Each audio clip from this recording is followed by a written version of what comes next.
श्री मुजीबुल्लाह खान। श्री मुजीबुल्लाह खान। धन्यवाद अध्यक्ष महोदय। मैं इस अमेंडमेंट बिल पर बीजू जनता दल की तरफ से बोलने के लिए खड़ा हुआ हूं। मेरे नेता नवीन पटनायक मुझे मौका दिए हैं।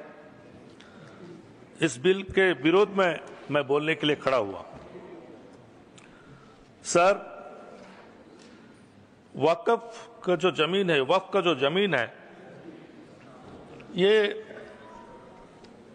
हमारे जो पूर्वजों जिनके पास ज्यादा जमीनें थी उन लोगों ने दान दिया था, दान किया था। इस कारण किया था कि इस जमीन पर कुछ डेवलपमेंट काम होगा, गरीबों का काम होगा, कुछ हॉस्पिटल्स बन सकते हैं, मदरसा बन सकते हैं, मस्जिदें बन सकती हैं, या फिर जहां कब्रिस्तान का समस्या रहता है, असुविधा रहता है, वहां कब्रिस्तान बन सकता है। इसी के कारण ये दान दिया गया हुआ जमीन था। तो इतने सालों से मैं कभी उस एक्ट के अंदर नहीं जाना चाहता, क्योंकि काफी एक्ट के बारे में माननीय सदस्य सब बता चुके हैं। मैं इस एक्ट के अंदर घुसना नहीं चाहता, कौन से एक्ट में क्या लिखा है। लेकिन इस वक्फ बोर्ड को, या हर राज्य में जो वक्फ बोर्ड है, उसको सिर्फ मुसलमान, माइनॉरिटीज मुसलमान ही चलाते थे, उसको मैनेजमेंट करते थे, और आज तक ये चले आया था।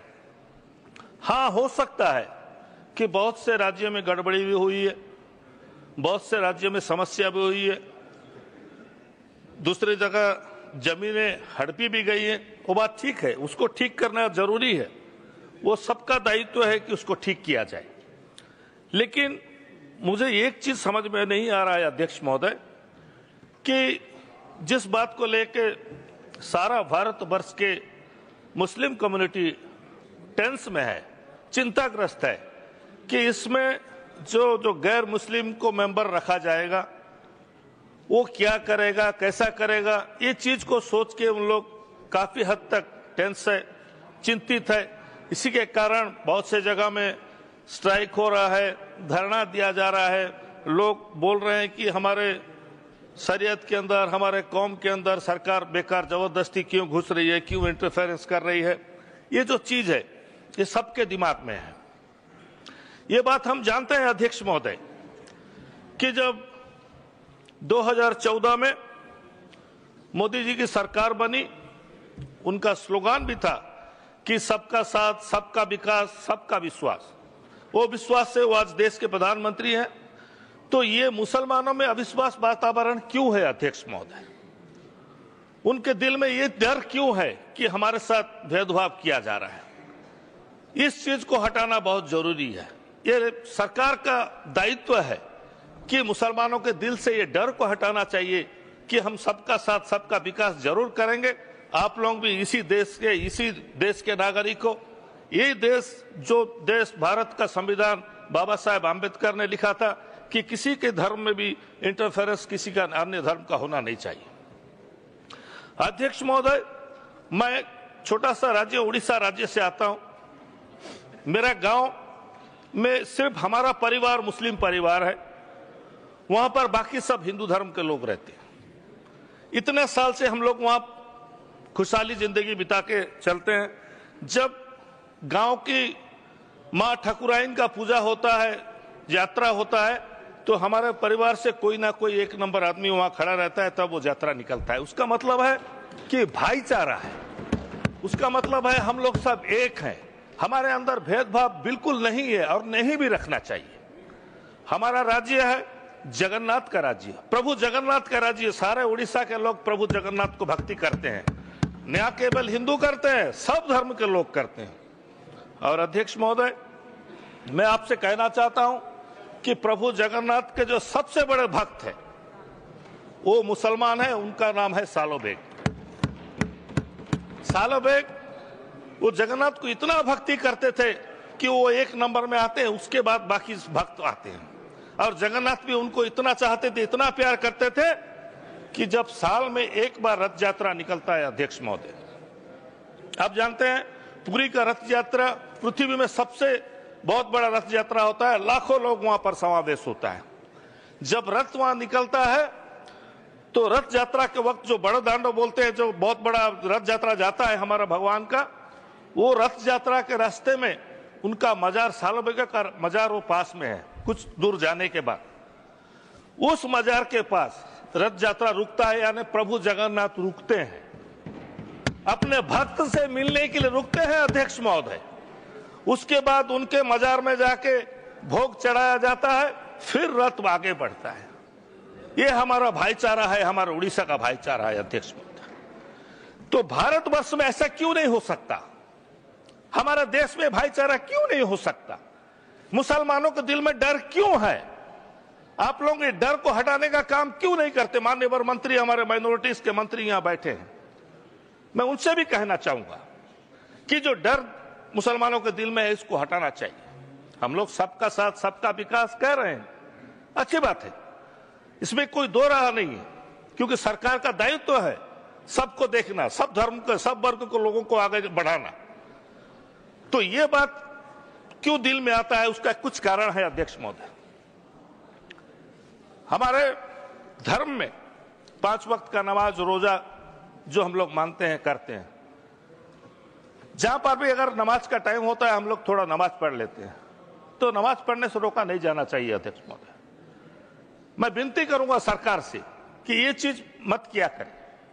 लोग क्यों मना करेंगे? नमाज अगर कोई पढ़ता रहेगा उसको लात मारा जाता है, हम लोग वीडियो में देखते हैं, सोशल मीडिया में। ये गलत चीज, ये अच्छा चीज नहीं है अध्यक्ष महोदय, ये बहुत गलत है अध्यक्ष महोदय।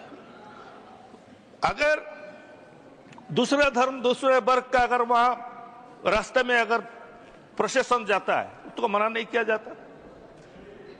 हर जगह देखिए, सारा भारतवर्ष में पूजा करने का जगह भी हर जगह नहीं है, इसीलिए रोड में ही पूजा किया जाता है। शायद वो अगर वो दुर्गा माँ का पूजा हो, वो महाराष्ट्र में गणेश जी का पूजा हो, तो रोड में ही किया जाता है अध्यक्ष महोदय, क्योंकि रास्ता जगह कहीं नहीं मिलता शहर में, रोड के ऊपर ही ब्लॉक करके किया जाता है। तो मना तो किसी को नहीं करना चाहिए। अगर एक आदमी 2 रकात नमाज पढ़ लिया तो उसे लात मारना भी नहीं चाहिए। ये चीज सरकार को देखना बहुत जरूरी है। ये सब चीज होने से ही सबका साथ सबका विकास जो नारा हमारे प्रधानमंत्री जी दिए हैं, ये आगे बढ़ेगा। माणिकागढ़ करके एक जगह है अध्यक्ष महोदय, खोर्धा जिला में माणिकागढ़ करके एक जगह है जहां पर रथ यात्रा, वहां भी रथ यात्रा होता है। तो रथ यात्रा के समय छेरा पोहरा करते हैं। छेरा पोहरा का अर्थात झाड़ू मारा जाता है, वहां पर सफाई किया जाता है। पुरी में वहां के जो राजा है गजपति महाराज, वो छेरा पोहरा करके साफ करते हैं। लेकिन माणिकगढ़ में एक मुसलमान छेरा पोहरा करता है, उसके बाद रथ यात्रा शुरू होता है अध्यक्ष महोदय। आज जो बात हमारे माननीय मंत्री जी ने कहा कि बहुत से हमारे ईसाई धर्म के गुरुओं लिख के दिए हैं कि हम वक्फ बोर्ड को समर्थन करते हैं। उन्होंने कहा कि केरला में एक ऐसा इशू हुआ था, कुछ जगह में कुछ लोग बस गए हैं, जो जगह की वक्फ बोर्ड का है वो प्रॉब्लम है, उसको सॉल्व करने के लिए उन लोग सब लिख के दिए हैं कि हम लोग ये वक्फ बिल को समर्थन करते हैं। मैं मना नहीं कर रहा हूं, अगर कोई धर्म के लोग अगर लिख के दिए समर्थन कर रहे हैं, उसमें कोई दो राह नहीं है। लेकिन जब वही ईसाई धर्म के लोग जब कोई उसमें अगर धर्म में जोग देने जाता है या वो शामिल होने जाता है, तो उसको अपराध फिर क्यों किया जाता है? हर इंसान का स्वाधीनता है, कोई भी इंसान कोई भी धर्म पालन कर सकता है, उसमें हमारा संविधान में है, उसको अटकाने का कोई जरूरत ही नहीं है। अध्यक्ष महोदय, आज बहुत से ये जो बिल में अलग अलग प्रॉब्लम्स आया है, जो हमारे माननीय सदस्य सब यहाँ पर डिस्कशन किए और बताए कि कौन कौन सा समस्या है। एक क्लॉज ऐसा भी है कि जिसके नाम में जो दंड होना चाहिए वो अगर हट गया तो उसको 50,000 रुपए तक सिर्फ जुर्माना होगा। तो बहुत से लोग ऐसे भी हैं जो जगह दबा बैठे हैं, जमीन दबा बैठे हैं, उन लोग 50,000 रुपए देकर छूट जाएंगे। सच्चार कमेटी जब रिपोर्ट दिया उनके रिपोर्ट में ये कहा गया कि बहुत इलीगल जमीन सब लोगों के पास है। सबसे ज्यादा जमीन सरकार के पास है। सर, अगर सरकार के पास अगर इतना जमीन है, सरकार अभी अगर ये बिल अगर पास हो गया, वहां से हो गया, यहां भी आपका मेजॉरिटी हो सकता है, तो सरकार के पास इतना जमीन है, ये जमीन तो सरकार छोड़ेगी नहीं, ये जमीन तो ले लेगी। तो वक्फ का जो जमीन है ये सरकार के पास चले जाएगी। कई लाखों एकड़ का हिसाब माननीय वन मंत्री जी दे रहे थे कि 12,000 करोड़ तक उसमें इनकम हो सकता था, लेकिन 160 या 170 करोड़ हुआ है। अगर सरकारों के पास जो जमीनें हैं, ये जमीन अगर सरकार के पास चलेगी, सरकार ने अगर नहीं दिया तो जमीन का जो जितना एकड़ जमीन बोल रहे हैं वो तो कमेगा, कमने से उसका इनकम भी कमेगा। उसको किस तरह से माननीय वन मंत्री हैंडल करेंगे, वो हमारे कौम के लोगों को और सदन को भी आपको जानकारी देना बहुत जरूरी है। अध्यक्ष महोदय, अभी एक बात को लेकर सब बहुत चिंतित है कि एक मुसलमान को उसका प्रैक्टिस के बारे में 5 साल तक वो इस्लाम धर्म ठीक से पालन किया है कि नहीं, उसको प्रूफ देने का प्रावधान रखा गया है। वो प्रूफ दे तो कैसा दे अध्यक्ष महोदय? वो किसको बताए कि मैं इस्लाम धर्म में ठीक से पालन करता हूं? वो टोपी पहना या दाढ़ी रखेगा या क्या उसका क्राइटेरिया होगा? दाढ़ी टोपी तो मैं नहीं रख सकता, मैं पक्का इस्लाम धर्म का मैं ना 5 वक्त का नमाज छोड़ता हूं ना रोजा छोड़ता हूं, मैं हर वक्त करता हूं।